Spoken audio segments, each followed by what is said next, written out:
well-being in teaching and learning, and we're kicking it off with this webinar today on fighting Zoom fatigue. I'll be your host today. My name is Jonathan Aragon, and with me is Jessica, who is another PFF fellow.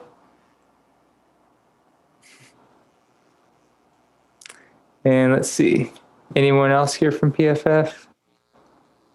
Yes, we have Tamar, who is another PFF fellow.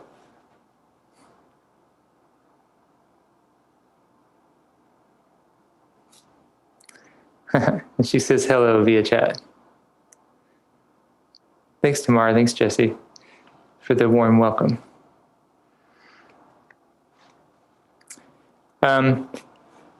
Just a few things as far as the etiquette goes, whatever you want to call it, for the meeting today. There is a closed captioning enabled, so you should see it at the bottom of your screen. If you just click the button, then you can have the closed caption for yourself, so you can visually see everything that I'm saying, and you can adjust the text size to however you need. If you need help with that, Jessie's the co-host, so just send her a direct message and she'll help you navigate that.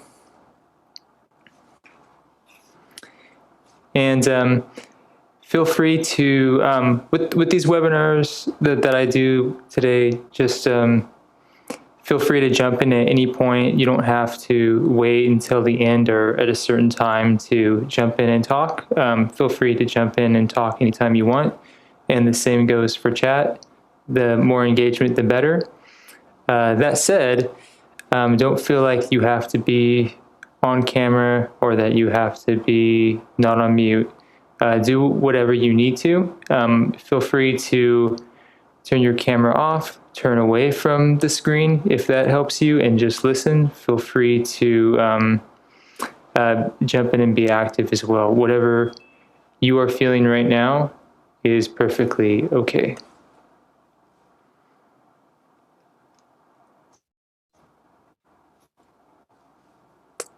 All right, so our essential question for today is, what norms do we want to establish as compassionate, future-focused educators? What Zoom norms do we want to establish?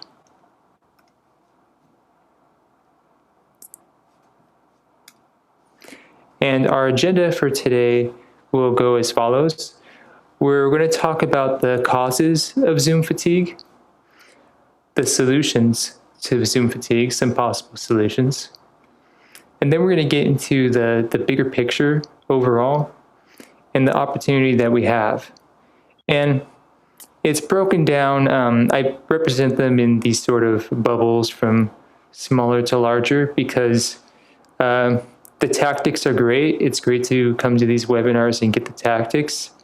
And it's equally important to know what the origins of these sorts of issues are, so we know why we're employing the tactics. But even more important than that is the bigger picture and the opportunity that's presented.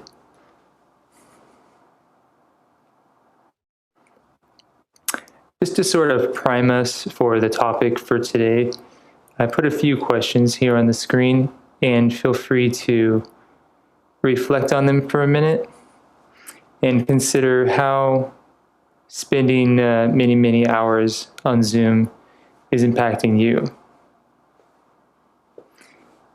How exhausted do you feel after video conferencing? How irritated are your eyes after video conferencing? How much do you tend to avoid social situations after video conferencing? How emotionally drained do you feel? And how often do you feel too tired to do other things after video conferencing? I know for myself, when I was looking at some of these questions, I realized, yeah, after a day of video conferencing, I really can't just go to doing other tasks on the computer. I sort of have to step away from it for a bit before I can come back to the computer. And so maybe some of these questions will come to mind that maybe you're affected more than you think you are, depending on the kind of person you are. Some people don't realize when they're stressed.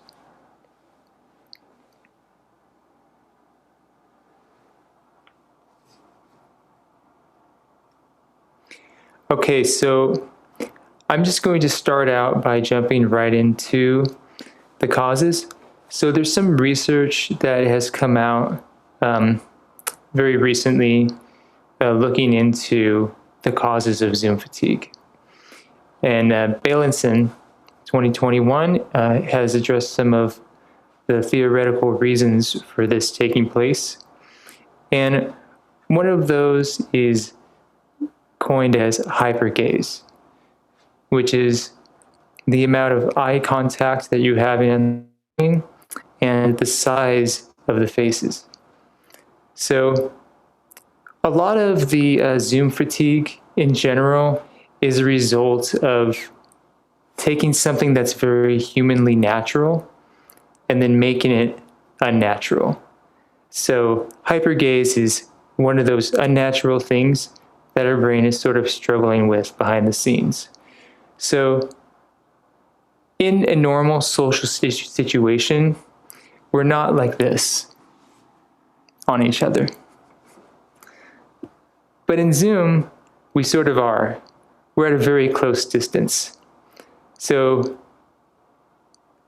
anything less than about 60 centimeters apart is considered to be at an intimate distance. So in a normal situation, we're not that close to each other unless there's some sort of conflict happening or we are intimate with that person. But in Zoom, people's faces are on the screens and they're at that intimate level. Another effect of this hypergazing is everyone's on spotlight. So in a normal classroom situation, you are usually in your seats and watching the person presenting. So the spotlight is on the presenter. However, in the Zoom conferences, everybody who is on screen, who is on camera, is essentially on spotlight. So everybody can see everybody. And we know that there's social anxiety around public speaking and social anxiety in general. And so you can imagine how all that time that you're just being spotlighted for the whole conference can be anxiety inducing. And spending many, many hours in this hyper-aroused state, this state where we're at this distance that we normally wouldn't be at unless we're about to be in conflict or something else.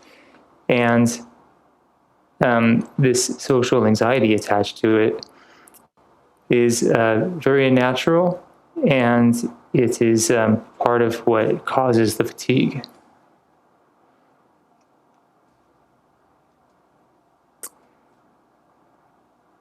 Another cause of the Zoom fatigue is the increased cognitive load that's associated.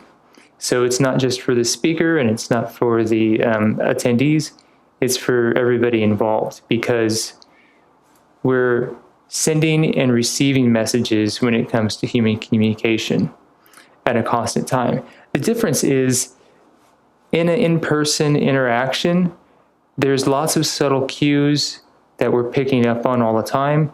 For instance, body language, gestures. If somebody looks to the side, somebody looks forward, it means certain things. And we know what those things are. We can pick up on how it feels. So if you're in a regular classroom, in an in-person classroom, you have lots of social cues, nonverbal cues that you're picking up on. You can sort of read the room. However, in Zoom, these natural human interactions become something that feels very unnatural. We're working much harder than normal to send and receive these nonverbal cues. And it can also be very confusing because the messages sometimes don't mean the same thing. So if you're in a Zoom conference and somebody gives a long side glance because their kid just walked into the room, that means something very different. But you wouldn't know that, why you're getting that long side glance. So that is also fatiguing because we're dealing with these confusing social cues, not knowing how to read the situation, not knowing how people are feeling. It's a very confusing situation, and it can be fatiguing.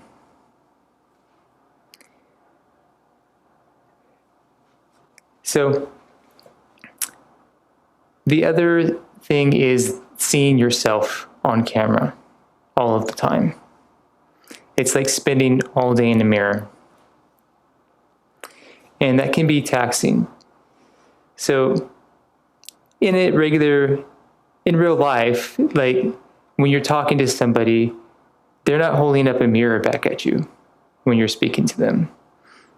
And being on Zoom conferences all day, it's like having somebody holding a mirror and following you around with it all of the time.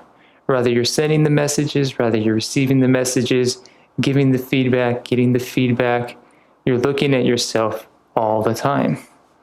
And that can be taxing. It can make you more self-conscious than you normally are. We usually see ourselves in the mirror when we're getting ready in the day, maybe passing by a window or something, but we're not seeing ourselves on camera all of the time. And we don't really know this yet, but that can have some negative emotional consequences. We know that people who are looking on Instagram all the time and comparing themselves are much more self-conscious. People that are actors and they see themselves on camera all the time are always comparing themselves to other people, or very concerned with how they look. And we know that people that spend a lot of time even just looking in the mirror also have some of these negative social consequences due to it. Maria says she started turning off self-view. Yes. So if you don't know this, there's a little kebab by the side of your video. And if you click on it, you can go down and turn off that self-view. Yes. And when your self-view is turned off, you can actually feel more at ease to behave as your natural self because you're not worried about how you look as much. There's also that pressure to look engaged and be engaged, but because the social cues aren't there, to actually look engaged, you have to amp it up so much higher in exaggerated reactions. And I know some teachers, that's how they're trying to approach it. They're trying to encourage people to hyper-react to everything. But that might add to the fatigue also. So consider that. And then there's this other feeling of being trapped. So cameras have a limited field of view, and you have to stay in the frame of camera. So even though I'm standing up and speaking right now, if I was in a room, I would at least be walking around, talking, stopping, maybe speaking to different people in the room, different sides of the room. But when you're on a Zoom conference, you're sort of stuck in one place, and most of the time we're sitting, just stuck in this one place. And if we're in back-to-back calls, it creates this feeling of being trapped. We want to get up, we want to move, we can't wait to get off the call so we can stretch our legs or do anything else that's not in front of a camera. And so it's fatiguing because we have this feeling of being stuck. Our movement is limited in ways that are not natural. And I'll add that our work culture has already sort of created that before we had to switch to Zoom. We were already spending way too much time sitting than is healthy for a person to do. Sitting in cubicles, sitting in class, sitting in your car. at least when we would go to an event in person, we're getting other basic needs like social interactions that make it a little bit better. But in Zoom, it's sort of like, diet soda. You're not getting the same stimuli that you would from a real human-person interaction. It's a pseudo interaction, and you're stuck on top of that. And there's also some research that says that when people are moving around, they're more cognitively focused. Their brains are working. When the body is moving, the mind is working. So for me, when I'm thinking about research questions and problems I'm trying to solve, I will usually go for a walk. And then as I'm walking, ideas will come to mind. Because when you're moving, your mind is more focused and active. So another issue we have with teaching in Zoom within the learning settings is that we're struggling against this lack of focus because we feel so very trapped. And at least in an in-person setting, you're maybe looking up once in a while and passively taking notes or doing something. But in this case, you're on camera all the time, sort of fixed in one position that feels unnatural.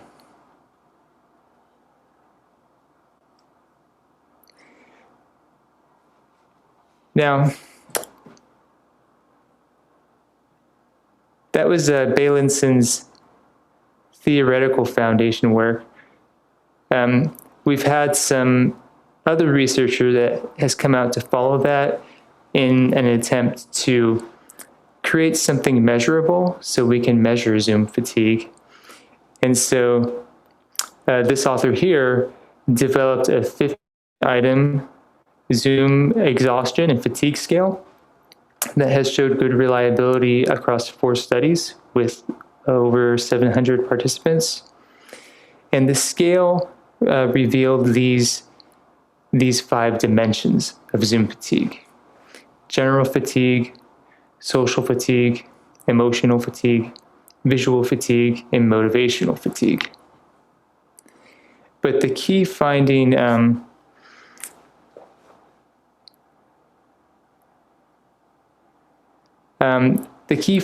really was that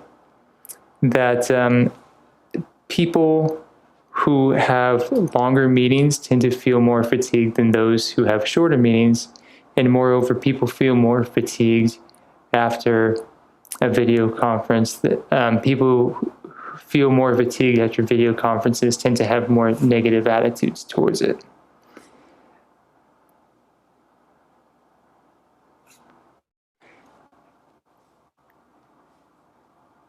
And sort of the causes of those outcomes were down to these: the frequency of the meetings, the duration of it, and the burstness. So the frequency and duration are pretty self-explanatory. How many Zoom conferences have you participated in a particular day, and how much time how much time are you spending? How long are the meetings? Are the meetings an hour, 30 minutes, longer? If we're talking about classes, most of those are 3 hours long or so, or longer. So going to back-to-back classes, that's a lot of duration and a lot of frequency. And then we have this burstiness, which is the time between conferences. So how many of them are back-to-back? And so the higher on any of these, the more fatigued people fall on the Zoom fatigue and exhaustion scale.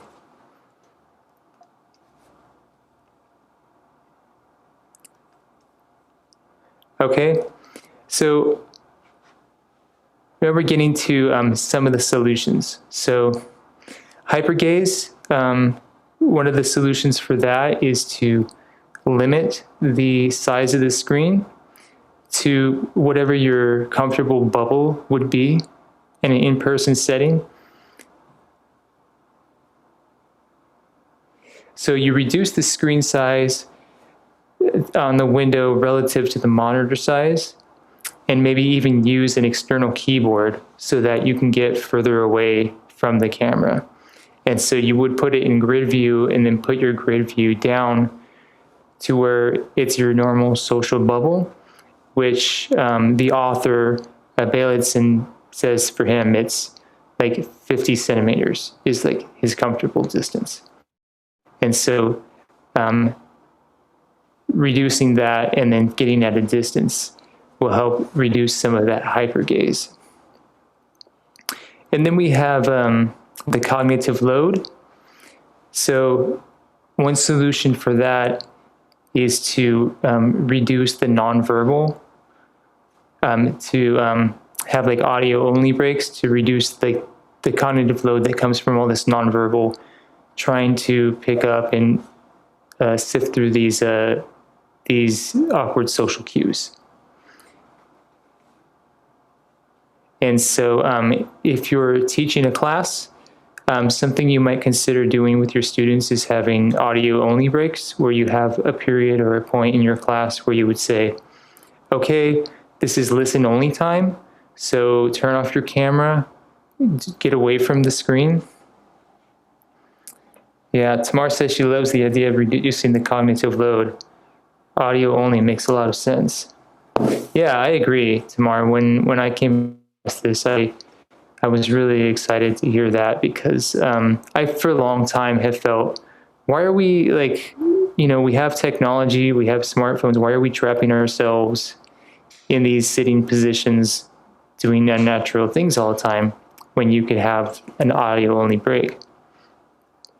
So yeah, encourage your students not to just turn off the audio, but to also turn your back to the camera, get up, move around, do something else, clean your house, grab your smartphone, go for a walk. And then really reserving the on-camera time we have for when it really matters, if you're really having a big discussion or something like that. But if you're just talking, if it's just teacher talk time, there's no reason to have everybody on camera. I added here, right below that, another cognitive load tip. So this could be for teachers or students, but a big issue I hear with Zoom teaching and learning is the multitasking that one has to do. And so if you have more than one device, using multiple devices to take up some of that task so you're not switching between different screens on one computer all the time helps a lot. So for instance, here today, I am doing chat on my phone, and then I'm doing my presentation on one computer, and then I have a second computer over here for making sure that I can see what you can see, I can hear what you can hear. That way, I don't have to stop and ask all the time, can you see this, can you hear this? I asked for hearing because this is muted over here, but it helps a lot because you're so limited. And so having multiple devices, if you have it, can help a lot. And I think for students, most have a smartphone.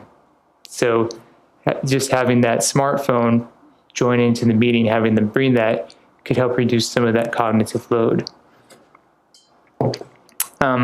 So hiding the self view, as Maria had pointed out before, yes, is a possible solution. So if you click on that kebab and hide the self view, you won't have to be so self-conscious the whole time that you're on camera, and that can help. For limited mobility, it's suggested to perhaps use an external camera. If you have one, set that up so that instead of sitting in front of your computer, you can be at a distance and perhaps lounge in your chair and take notes like you would in a regular class or a regular meeting, so you can behave and move around a little bit more naturally. And an idea that I have that I can contribute is to allow students to join meetings from their smartphone and then move around. So I already said it a little bit, but, if you can, contribute to a conversation, if you could put in your earbuds and then go for a walk or something like that, and then chime in on the conversation when you need to, I think that's a much more natural compromise that we can come up with. Go get your exercise, clean your house, do what you got to do for some of that audio break time. So you can combine some of these together and help people be able to have some more mobility. And it will be better for physical health anyway. And then we have the frequency, duration, and burstiness. So these are sort of self-explanatory, but still good to think about as an educator. Think about how you're scheduling things and what you're asking your students to do, so you can reduce this as much as possible. So for the frequency of Zoom meetings, save those meetings for where it matters most, right? Do we have to be on a Zoom call for everything? Probably not. So MPFF right now, we have a asynchronous class. Our 531 class is asynchronous, and students are doing a lot of their work on Canvas, but we do meet on Zoom. But instead of meeting on Zoom just for a regular sort of class session, the fellows are meeting with students one-on-one to work with them on their assignments. So we're really taking the time that you're spending on Zoom to get the most out of it. How can we help you the most with the time that we have, so you can learn what you have to do to succeed in the class and get that hands-on one-on-one questions, rather than just sitting there for teacher talk time. And I think as things reopen and we go back to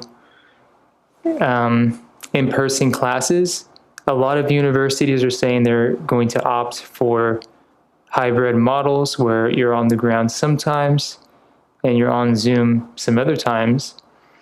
And so that will be a good compromise. There's a lot of ways there you could really think about how you're getting the most out of the time you're having students on Zoom and what things they can do on their own on the computer, because a lot of people are saying they love the flexibility that Zoom provides. It's removed a lot of long-standing barriers we had in higher education, such as transportation, but it obviously has these downsides as well. So make the most of the time that you do have. And the duration, so, having those breaks, think of different kinds of breaks that you can have so that you're breaking up long sessions of time so they're not as long. And then avoiding back-to-back Zoom meetings where possible. So if you're going straight from class to office hours or something like that, think about scheduling those sorts of things with a break-in, because students will be eager to do whatever you set them up for, especially with the culture of workaholism that we've created. So when you create your schedules, be mindful of, doing your schedule in a compassionate way. Even on a tablet style writer. Oh, wait. Okay, Jessica said some stuff here. Oh, handwritten notes helps with cognitive retention. Really? We can't hear you. Is your audio thing plugged? It makes like static. Maybe you. Yeah. Now we can hear you. Yeah. Having issues with my headphones. So for cognitive retention, even writing on like a tablet style writer will help retain that. If that isn't something that works for you, definitely not. It doesn't work for everybody's neuro pathways, but for most people, that's pretty helpful structure. So even having Just audio allows for your students to take handwritten notes like they could potentially in the classroom, and that allows more space for that cognitive retention and engagement because you're physically engaged in the process of writing too.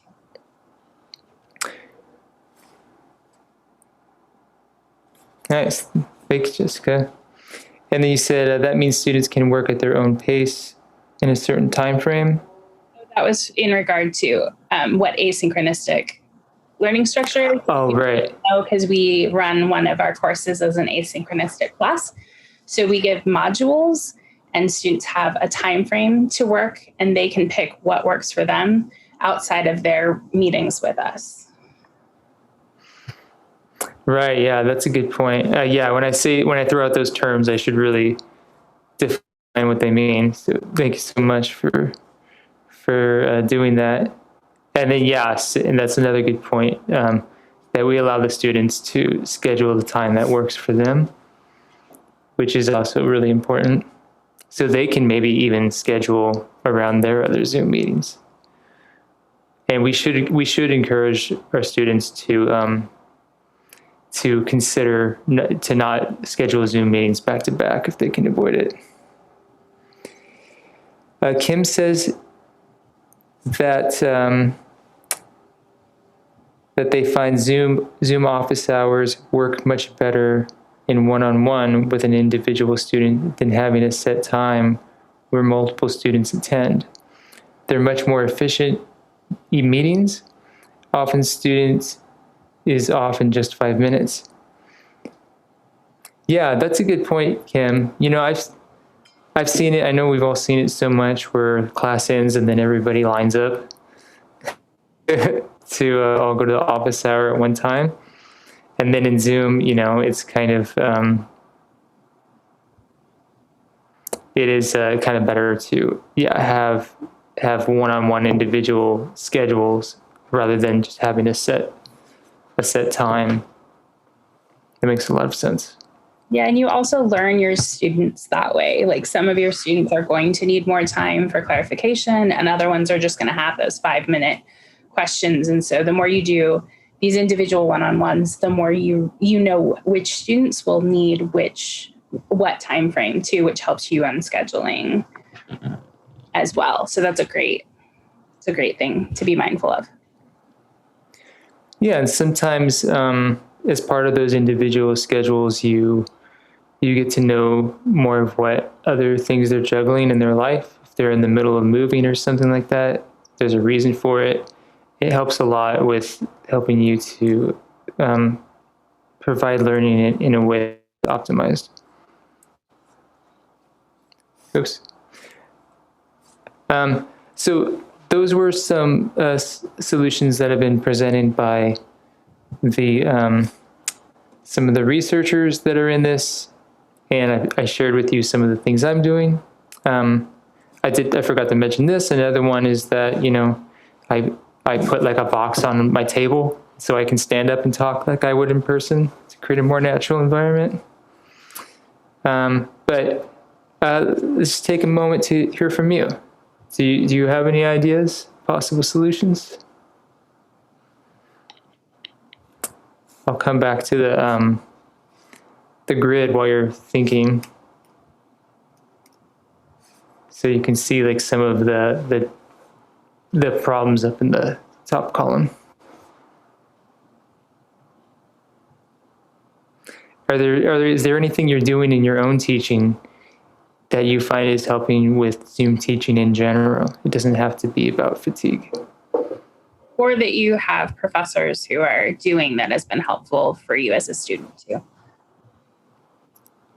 Yeah, good point. You can share in the chat or out loud, or not at all.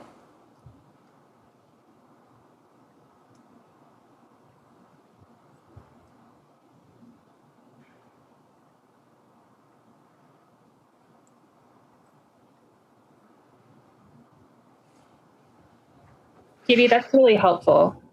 Knowing that, Kate, sorry, that migraines can be triggered by backgrounds. That's not something I would have thought of. I don't know, Jonathan, if that's something you had thought of, but that definitely works with PFF's notion of how to make things the most accessible as possible. So knowing that allowing students not to have their screens on and only have audio is helpful if someone is visually triggered with migraines or with flashing lights, things like that.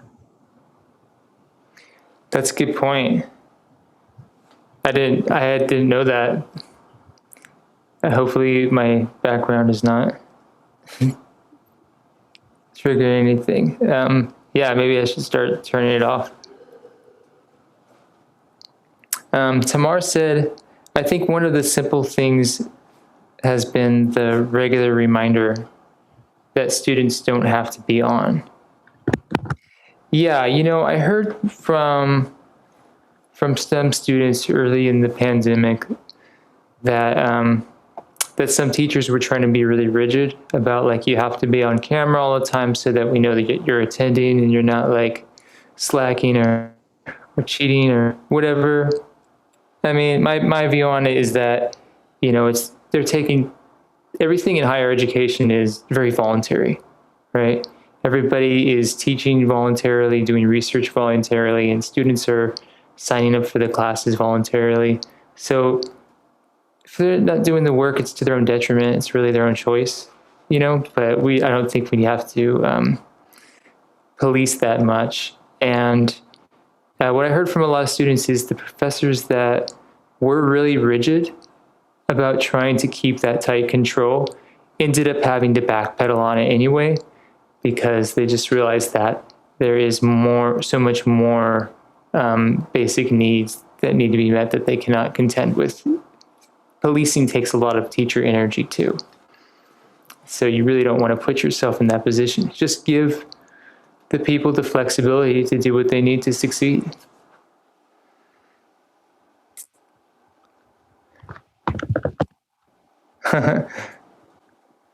Yes, thank you for spreading the word, Kate. I appreciate that.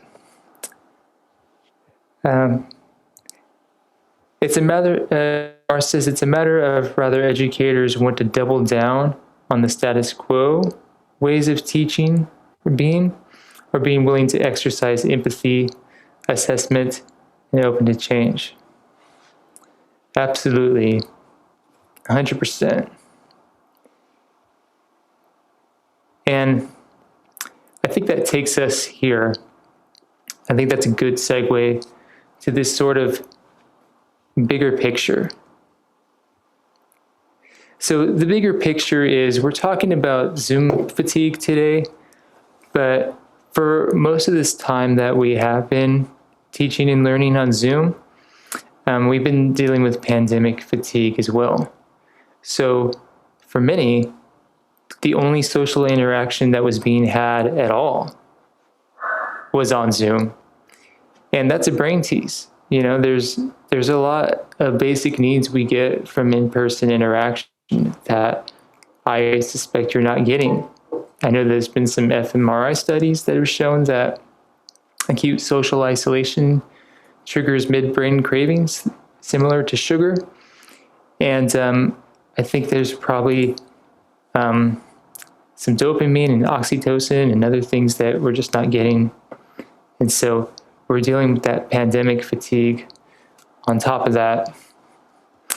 And then, the lack of social connectedness, doom scrolling, compulsive news checking, heightened anxiety and stress on top of other common stressors, financial strains, ruptures in daily routine due to homeschooling, the need to balance carrying responsibilities, and all things we know about.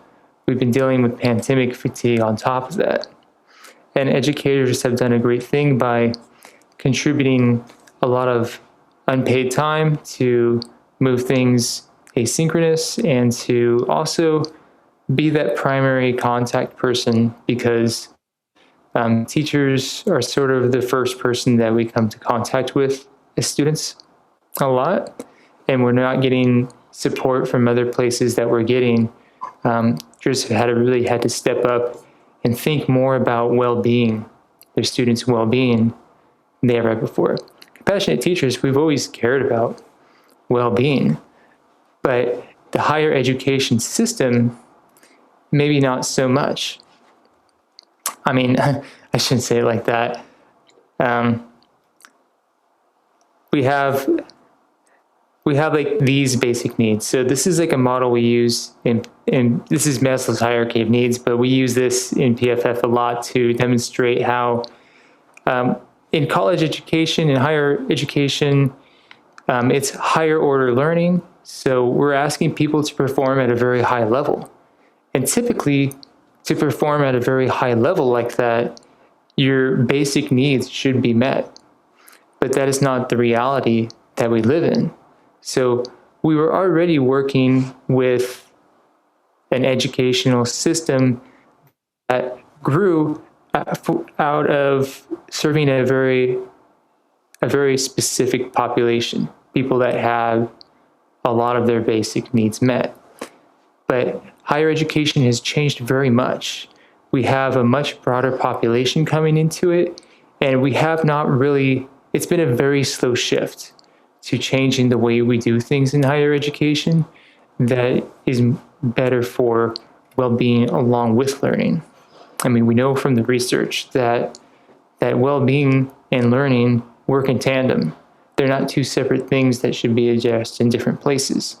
It can be done in tandem with our implicit teaching practices. So we have these basic needs here, but the social needs, the needs of love and belongingness and connectedness to a community is a huge thing that has been missing. And that really has really caused, I think, higher education to take seriously well-being and not just look at GPA as a measure of how good of a job that we're doing, right?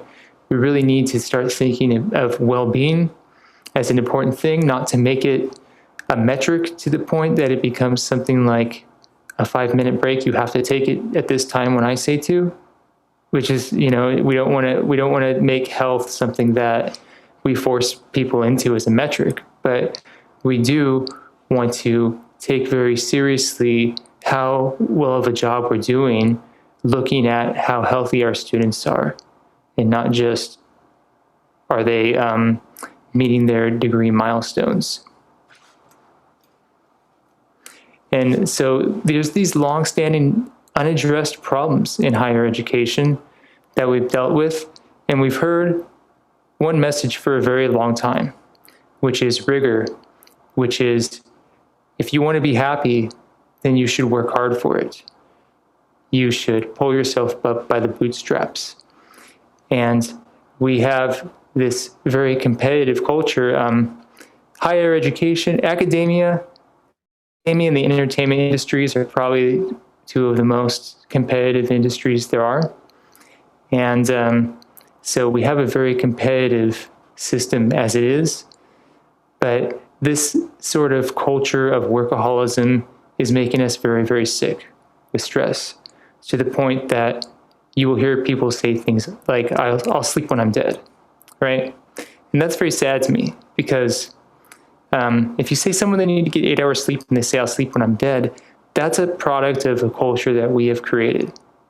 We've told people that you have to put performance above your own well-being and happiness. And we have a epidemic of mental health problems in higher education now that we need an army of mental health workers to do it, but we also need to do a lot of work as educators to help our students with being authentic human beings and helping them to feel that they don't need to wear an academic mask and compare themselves to other people based on only what they see on the surface. However, Zoom is providing some much needed flexibility that we do need. For instance, those transportation issues, students with disabilities and mobility problems, transcription services, note-taking services, lectures that they can watch on their own time, online learning, Zoom learning, has provided much needed flexibility that is good for well-being. And so when we're talking about Zoom fatigue, I don't want us to get the idea that Zoom is bad, because it's done a lot of good as well. What we want to do is just figure out how we can really harness that flexibility without chronically stressing people out more than we already have, or fatiguing them, overwhelming people even more. And so that really sort of takes us to this opportunity. So currently, there is no social norms for Zoom. So we had that long-standing culture in higher education of how things are done. And then when we opened the doors to so many more people to be a part of higher education, we didn't really change a lot of that because our culture, our way of doing things is so deeply ingrained, right? In preparing future faculty, we basically exist because we want to change the professors of the future, to do things in a way that isn't, to train people for teaching. That isn't just, okay, you got your master's, your PhD now, you know how to do research really, really well. So just jump into a class and figure out how to teach, because you don't get, you get opportunities based on publications, not teaching, right? So we're trying to sort of change that. And this is a real opportunity to make a very big difference on how higher education is going to look in the future, because there are no social norms for Zoom yet. There is no best practice. There is no, this is the way things are done. And we have navigated these things in the past. When it comes to standing in an elevator, you're at hyper gazing each other, but we just learned to look at the door or something until we get out of the elevator. When Uber came out, nobody really knew if you should talk to the driver, if you shouldn't talk to the driver, but we adjusted, right? We figured it out. And so we have the opportunity as the pioneers of this new way of educating to set the norms that we want, right? So you have an opportunity to make teaching and learning something more conducive to well-being, and create a work culture that is much healthier and happier than the work culture we have now. Because people leave higher education and then they go into those jobs and those positions, and they become leaders in those positions, and they set the norms for companies and how things is done. So through this is one small way we can really make a difference in the future generations, what it's going to look like. And I think that the United Nations has even reported that this is the largest disruption in the educational system history that has ever happened. And they're making it a priority that we prevent learning crisis from becoming a generational catastrophe. And I agree with those things, but I also think that it's an opportunity to change the way, not just avoiding a catastrophe, but an opportunity to sort of create the world that we want our children to live in. I have a little resource here for you. This is the Zoom exhaustion and fatigue scale. So it's freely accessible at the link. So take it, contribute to the research, use the scale in your own research, and let's try to do some good work together. And we're going to have some more time for talk and questions and stuff, and more about PFF. But we want to, thanks, Jessi. We want to collect your feedback on these webinars, because it helps us with how we do, if we're doing a good job, if we need to change some things, what things we should offer in the future. So if you can just fill that out real quick, I would greatly appreciate it.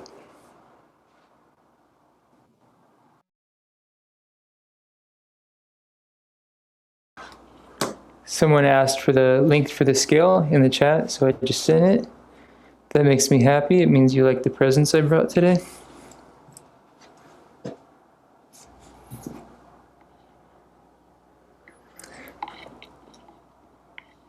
All right, Cool. It looks like everyone responded to the poll, so I'm going to close that out.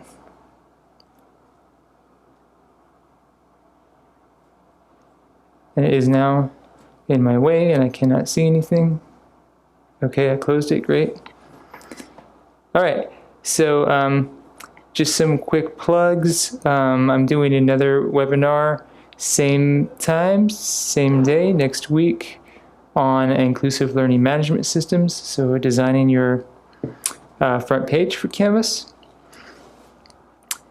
So sign up for that if you have any interest in that. And then right after that, we have transforming the classroom, teaching strategies that support transgender, non-binary, and gender non-conforming students. And that will be hosted by our assistant director, Shelby Lamar, and her co-host, Kay Lamar. And yes, Jessi will be co-hosting with me next week as well. I have to mention that.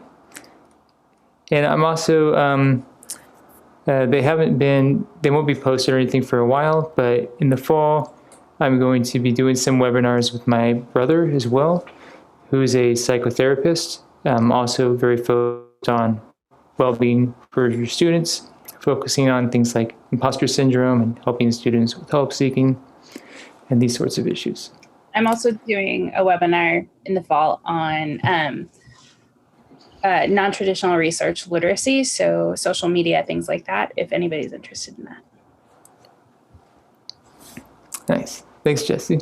Yeah. Tamar, do you have anything to plug?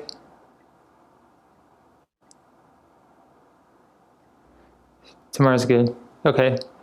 All right. Be sure to check us out on LinkedIn. It's called CGU Ethical Pedagogy Community. And let me just... We're also on Instagram, too, and Twitter, and Facebook.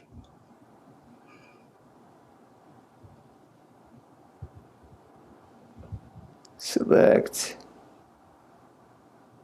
I'm just going to paste these links in the chat while I'm going through it. There you go. All right, so links for the slides are there, links for the LinkedIn. And then there's lots of opportunities. So I know it's hard to see everything that's behind web pages. So just so you know, different stuff we do, check out our events page for the different webinars that come up to sign up. You can make an appointment with us. We take appointments on a weekly basis. So if you go to our appointment system, you'll see all the availability, and we can help you with writing your syllabus. We can help you with working on your teaching philosophy statement, your diversity statement, constructive alignments, anything basically related to teaching, preparing for your teaching demonstrations for your search committees. And we have this Linktree link, so that will take you to all those pages that Jessica was just talking about, and email us at PFF. And then if you didn't know, we also offer a certificate in college teaching. So it's 2 classes that span 2 semesters. So it's a year-long course, but it is free of cost to current CGU students, and a very small cost to those who are alumni. I think it's like $50 to register. And there is also a paid unit option for those of you that need a teaching requirement for your degree, such as those of you who are in psychology. So you can knock out 2 requirements with 1 course doing that. It's also a TNDY course, so if you need your TNDY, it counts as that as well. Yes, that is what I was talking about, and I forgot about the TNDY part. Thank you. Sorry. You're such a good co-host. I'm trying. I appreciate it. All right, here are all the references. And then, yeah, so that's all the business. So we're here to talk for more time if you want to. But if not, feel free to hop off because we know you have other stuff. Yeah, it's been about an hour.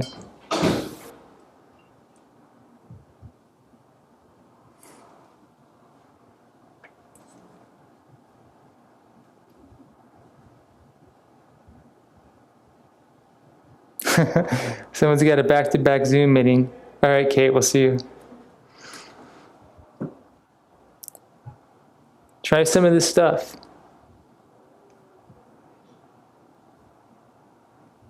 Let us know. Send me an email if you want. Let me know if you're trying some of these things and it's working. jonathan.aragon@cgu.edu. Or if it's not working, so we know how to tweak. Yeah. Oh, you know what? Better than that. Don't email me. Go to the LinkedIn page and then share everything there so the whole community can see what you're doing and what's working. Yeah.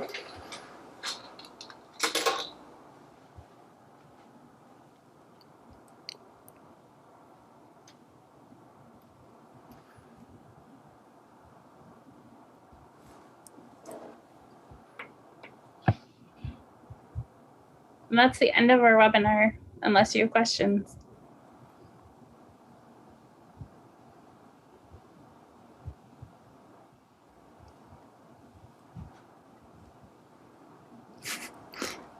Thank you so much for coming. It was great. Thank you. I appreciate it. Gonna stay on and chat about how things went. Yeah. I am actually just a student. So I was with this, just trying to get some insight about how the PFF works, because I'm really interested on that too. I'm going to start my PhD at CGU this fall. So that's the context there. And okay. I really like it. And this was super, super engaging. I really enjoyed this because also like you feel related. You can understand because we're all so tired. Yeah. So just to say thank you. Yeah. Thank you. Thank you for sharing that. That really means a lot to me to know that we're hitting on some of the things that people actually want to hear and talk about. So, well, I'll let you do your things. I'm gonna sleep actually. Yeah, I'm also thankful for Zoom because I'm in Spain. So if it wasn't for that, I could not be here. That's another good thing, but yeah, kind of difficult. That's a good point about it. Yes, it has limited some of these geographic boundaries that were a barrier in the past. So we're becoming more of a global society here because of it, making education more accessible in other countries. Actually, yeah, that's I think that is great, but I wonder what's gonna happen if we go back to normal again. Like we internationals, we won't have these opportunities, I think. I mean, maybe in the US, you're more used to have online classes, so you allow more international students that are at home to take your classes, but here it's not a thing. So I don't know if this was actually good and it will help, if we should not go back to normal. What do you think about that? I think that there's some reasons for the hybrid models that people want to go to, but I think that if we have international students that want to stay in their home country and just we should give them online options. We should give students the option to just do everything online if they want to anyway. Yeah. We should also give them the opportunities to do things in person if they live near campus. Yeah, I'm happy to be on campus and to be able to move and all that, but yeah. Nice. So you're moving out. So you're moving all the way out here in the fall to begin your PhD. That's exciting. Yeah, it is. It's weird during these times, but it's really cool, and I've felt so, I don't know, so good about everything at CTU. Like people is so nice in there.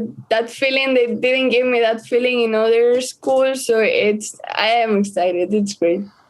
Yeah, it is a great community, and know that you got in. You deserve to be here. You know. Yeah, that's a thing. Like imposter syndrome, we're dealing with that. Yeah. So you're already part of the community. You know, you don't have to try to fit in. So we're just happy to share the journey with you.